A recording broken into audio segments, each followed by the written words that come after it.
Good evening. I'm Ken Shulman, Director Emeritus of Boston Jewish Film and a recovering journalist. And we are very fortunate tonight, first of all, to have a great friend of Boston Jewish Film in Ty Burr, a local and national treasure, a brilliant, perceptive, and incredibly well-informed film critic who wrote for years.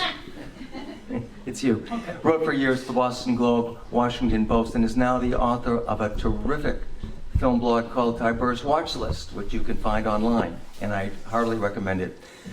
All right, Ty, welcome. You're welcome. Charles Grodin. Yeah. Is he an outlier as a comic actor, or is there a tradition in American comedy and American comedic film that he taps into? I think he's an outlier in his generation, which is one reason he was so beloved and so unusual. But I think he does tap into a particular strain of humor. I don't know if you want to call it Jewish humor, but I think you can. I see a lot of Jack Benny there. I see a lot of Jack Benny, just the absolute deadpan and the grace to wait for a laugh. Do you know what I mean? To not not reach out to the audience, to let the audience come to you. And you see it in all of his roles. And we should talk a little bit at some point about his talk show appearances, but I've been watching his appearances on Johnny Carson. You can find them on YouTube. I highly recommend it. It is one of those side-splitting experiences you'll ever have, but it is absolutely an exercise in deadpan comedy delivery. I'd love to play right now a little game of what if. What if Charles Grodin had gotten the part in The Graduate? Would we still be talking about that film today? You know, that's really interesting. I don't know that, it's hard to just conceptualize, get your head around Dustin Hoffman not being in that part. He's so identified with it. I always, you know the famous story about Robert Redford trying out for that role, and Mike Nichols asks him, hey, because he wants to see if there's any, wants the part to have insecurity. He says, hey Bob, have you ever struck out with a girl? And Redford says, what do you mean? So Redford would have been all wrong. Grodin would have been interesting. He was so good at playing borderline, playing straight, but working against the grain of your sympathy. And you see that in his Carson appearances. You certainly see it in The Heartbreak Kid. And he might have turned us against Benjamin Braddock in a way that Hoffman doesn't. But maybe not, who knows? And just to complete the picture, can you see Hoffman in The Heartbreak Kid? Oh, no. No, I think he would have, Eddie Albert would have run him out of that house on a rail. I think you needed somebody that could pass for Goyim, almost, or wanted to pass for Goyim. That's a real Rothian character. Right. And I don't know that Hoffman does Roth. Not in that context. One thing that this film emphasizes, and it's very clear watching Grodin at work, is his sense of timing and his sense of scene. Mm-hmm. He is the consummate partner. Yeah. And I was watching this film and thinking, this is really two films. This is the film about his career as a performer and actor and talk show guest, and this is his career and about his performance as an activist. And yet, the secret to his success, other than his celebrity, was his sense of timing and his sense of playing the scene. Mm-hmm. They point out that he did not go to rallies and make grand gestures. He worked the room. Right. Yeah, I think he had a real awareness of himself in a room, in a space, and what to do with that, and how to do something unusual with it. Again, I come back to his talk show appearances where they say in the movie it's performance art. It is. He's taking this format that we all know and it's been done to death, and he's taking that space. It literally is a space, and he's doing something really interesting in it. And I think you get the sense that he approached every space that he was going into, whether that's the halls of Congress, whether it's a women's prison, whether it's a talk show couch, or whether it's a movie set, and just looking around and thinking, what can I do here that gets to the heart of it, but also feels different. I'd love to open up and take some questions from the audience. Just please raise your hand and speak loudly because I'm hard of hearing. Yeah. Do I see a hand in the back?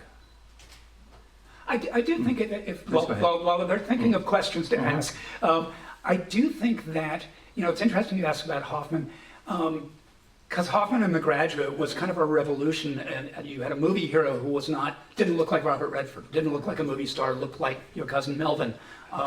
And the thing about Grodin was that he was conventionally good looking, but he was a little off. So he could kind of go between those two poles in a way that somebody like Hoffman couldn't. And that also, I think, put audiences off guard in interesting, creative ways. And both of them, yes, please. Yeah, just a question about his book. The title was, It'd Be So Much Better If You Weren't Here. It would be so nice if you weren't here, Yeah, I think. which I think was about his experience making Midnight Run. No, it's actually, I was leafing through it earlier today. It really is the story of his career. He tells a lot of the stories that he tells in the movie, he tells in the book. Okay. Starting with, I saw a movie, it was A Place in the Sun. It was, with Elizabeth Taylor, he tells that story, and all the way through, and it's sort of self-deprecating. He talks about the long struggle he had. It's interesting. It's hard to get his voice on paper. I enjoyed, the parts I read, I enjoyed. It did well, but you need his voice to really get the humor of him, and it doesn't quite translate to paper. At least from what I read, he wrote 8 books. He was a prolific author. And I think there were some kids' books. It was something, I think, especially once he retired from acting, that was something he put a lot of energy into. Is another difficulty in getting his voice on paper is that so much of his voice resides in gesture? Yeah. Well, gesture, but he's not a big hand actor. But it's very minimalist, it's very precise. It's expression or lack of expression. And it's body bearing. The way he just literally holds his body can be very, very funny. He has it's interesting that we don't think of him as a trained actor, but he was a very trained actor. And I think he had a real sense of his physical, the physical body that he had and a real control that he didn't show off, but was absolutely there. I asked her earlier whether there was a tradition of comedic acting that he comes out of. Is there a tradition of talk show guest that he goes out? The only person I can think about is Andy Kaufman. Yes, who was doing something a little different. You think of Don Rickles, who was known as a comedian, and so when he would come out and do his insult stuff, he's very funny, but people knew how to sort of frame him. Grodin comes out, he's an actor, he's plugging a book, he's plugging a movie. As I said, he's conventionally handsome, but there's something a little off. And he does this bit where he just baits Johnny Carson over and over, and it's hilarious, I swear. Watch the stuff on YouTube, you'll die because it's so deadpan, and yet it's so mean that seriously, people would write into Carson and call him to Carson, why is this guy so horrible to you?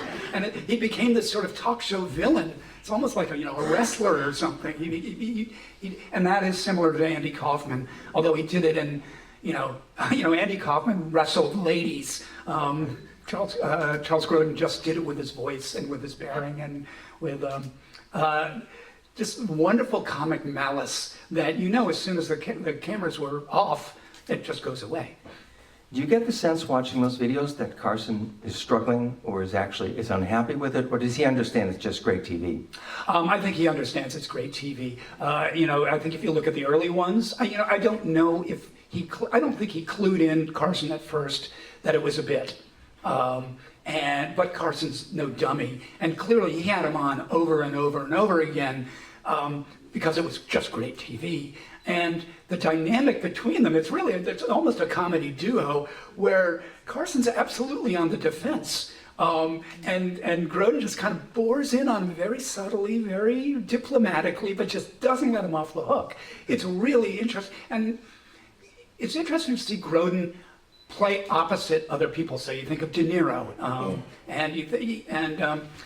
he didn't get too many chances to play as a duo. And when he does, it's really interesting because he uses his energies, which are very distinct energies, to sort of mesh and play off the opposite person. So Carson's very different from De Niro, totally different energies, but he works with them both. He has a great, yes, please. Hey, I mostly know Charles Grodin from the Beethoven movies. From the Beethoven. Yeah, so do you know what made him decide to be in a kid's movie about a dog? Let me just repeat the question. Yeah. The questioner asked that they mostly know Charles Grodin from the Beethoven movies, and what would make this actor choose to be in a series of movies about a dog? It was in two of them. Money. What reason that a lot of actors pick, projects that you kind of go, huh? He probably didn't expect it to be so successful that he had to make a second one, or that there would be a second one, but he made it. He didn't have to sign up for it. Did you ever see him in Clifford with Martin Short playing like a 10-year-old boy? The adult Martin Short playing a 10, they had a clip from it in the movie. It's the weirdest thing you've ever seen, but it also came out around the time of Beethoven, and it was a popular movie. People went and saw it. It's borderline surreal, whereas the Beethoven ones, those were family films. And yes, it makes sense that people are familiar with him from that. Certainly not The Heartbreak Kid, which arguably might be the greatest thing he ever did, or the most daring lead performance he had a chance to do. And no coincidence, it was Elaine May directing him to it. But I think just it makes sense that people know him from the Beethoven movies in the same way that when Diane Keaton died recently, the headline in People magazine online was star of the Father of the Bride movies passes away, which is a knife to my heart and anybody who saw Annie Hall. But in the past, Annie Hall's 50 years old now, and what do people remember? It kind of makes sense. Yes, please. We all got to learn about Charlie in this film, but can you be more of a critic and tell us what you think of the film? Of this film? Yeah. It is clearly it's a documentary, but it's not a fact-finding documentary. It's not going to tell you the dark side of Charles Grodin. Although it's surprising that they nod to that he had an alcohol problem later in life, which is more truthful than I was expecting from these kind of very celebratory documentaries. And to me, this is especially salutary in bringing to people's attention his activism, his good works. Which I didn't know about before I saw the film, and I don't think most people know about. I don't think he went out there and beat the drum for it. That's not what it was about. But it really tells you more about this person, and it's an inspiration. It's an inspiration for us all. So on that, I think it's, in terms of filmmaking craft, it's a good, straightforward documentary. One thing that's impressive is when you look at the roster of people that are talking about him. It's an all-star cast. And that speaks to who he was and speaks to his generation, but also who he worked with and who wants to commemorate him. It's not easy to get De Niro on camera or drag Elaine May, in front of a camera. Yeah, I think it's a good movie. There was a question. Yes, please. Yeah, I enjoyed the documentary a lot, but one thing it left out was one of my favorite Charles Grodin roles, which was in the movie Dave. I was just about to bring that up. I'm glad you did. I wonder if you can comment on his performance there, because it was very much It's Dave with Kevin Kline and Sigourney Weaver. playing off Kevin Kline. He has a brilliant cameo. I'm trying to remember. What He is plays that? So many years Kevin Kline is a double for the president. Right, yeah, I remember and, the he, movie. and he calls in Charles Grodin, who's his accountant. And Grodin just can't make heads or tails of the national budget. Yeah. Oh, yeah. Thank you for that. I need to go back and watch that scene. I had forgotten about that. But that's one thing. They drop him into these movies, and he just comes in and steals a scene. It always amused me that he's the villain in the King Kong movie. Yeah. He was good at villains, but not that kind of villain. I thought that was an odd bit of casting. Now that we've played What If, I want to play Let's Speculate. Uh-huh. This was clearly someone who was engaged with society, Yeah. with justice, with Yeah. what is right. What made him choose prison reform as his cause? That's an interesting question. I wish I knew. I don't think he said, I'm going to get involved in a cause, spun the wheel and got that one. I think he probably heard a story that caught his heart and realized that there was a human being at the center of that story. And I think once you go to a prison to speak to people, if you've ever done that, I've done that, it is quietly devastating, and it's hard to go back to your life and just forget about these people who have this life. So I don't know what led him into it, but I can certainly understand that once he started it, you can't back out. You can't back out. You don't want to back out. There are people who are depending on you in a very kind of profound way. Yeah, but I don't know particularly why he chose that. I wish the movie had addressed that, why he picked that. Just to play armchair analyst, which is my favorite game. I like it course. better than What If. The beginning of the movie, they talk when he's reelected time and time again as class president. It's because he cares about people. Yeah. Later on, he's more or less compelled to do wall-to-wall OJ coverage. Yeah. And he resents it. Yes. Because he sees someone who he believes is guilty, and he's forced to give that person a platform. I'm wondering whether there's a line between his caring about people, seeing this type of injustice, and then, of course, as you point out, somehow hearing a story about someone who was wrongly imprisoned, or imprisoned for something and getting disproportionate punishment. I think there's absolutely a line. And I think it's interesting, it's a line that he buried in his public persona. He didn't play heroes. He played anti-heroes. He played people that really rubbed you the wrong way, often in very funny ways, sometimes in endearingly funny ways, but he's a nudge. I mean, in the Midnight Run, he's hilarious, you adore him, but he's a nudge. He's a real pain in the ass. But clearly there was a goodness to him that he didn't feel compelled to make part of his persona. Whether it's performing persona or his off-screen persona, and quite the contrary. So that, to me, speaks to a certain amount of security, and I wonder if, and just sort of self-possession. And I do wonder, he speaks in the book and in the movie about just the incredible amount of rejection he had for the first 15 years of his career. And how hard that was, and how hard it is for any actor to just get rejected over and over and over again. And I think that you have to have a sense of self to sort of survive that, and a sense of who you are, and a sense of right and wrong. And I think that was there from the beginning, whether it was given to him by his parents, or what? I don't know, but it's part of who he was. And interestingly, it's not the part that was on screen. So that's the surprise of this documentary. Is like, oh my God, he was a mensch to the nth degree in ways that we really didn't understand. This has been enlightening and entertaining. Is there anyone else that would like to make a comment or ask a question before we adjourn? I want to hear some more people's favorite Charles Grodin roles. I watched Heartbreak Kid with one of my kids a couple of years ago.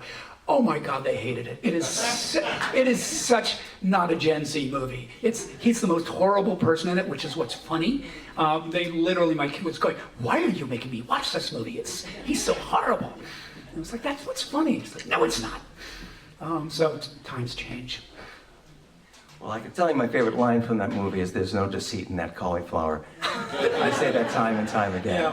Yeah, that's the way. The scene, they showed the very little part of it when he's breaking up with his wife on their honeymoon, and her performance is just as funny as his, in a very different way, and they really complement each other. And the pecan pie and the whipped cream. Yeah. Yeah. Oh, yes. That movie came out in what, 72, 73? So I was like 15. And seeing that downtown at like the old Pie Alley or the Cherie or something, Gary, I don't know, one of those Sac cinemas downtown. And it blew my doors off. I remember having trouble kind of triangulating my way around it because it was about this horrible guy, but it was also funny and there were some human truths in it. And that scene where he breaks up with his wife over dinner is just, and the fact that Elaine May is directing her own daughter in this scene of abject humiliation. Boy, it took me a while to come to terms with that. That's tightrope, that's tightrope filmmaking. Well, I've never gotten over my crush on Sybil Shepherd, so.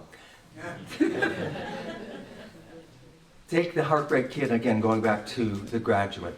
They both have quite enigmatic endings. You've got Dustin Hoffman and Catherine Ross staring at each other, realizing that they probably made a mistake. Right. Charles Grodin is expounding on his philosophy of giving back to the world to a 6-year-old at the dinner party. Right. They're both anti-heroes who are sort of getting their just desserts. Correct.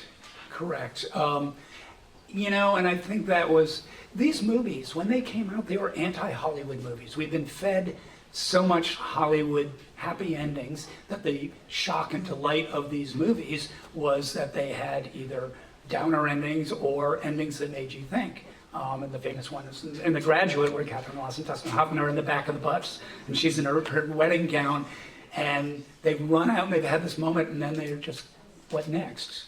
And what do we do now? And that's a really profound moment.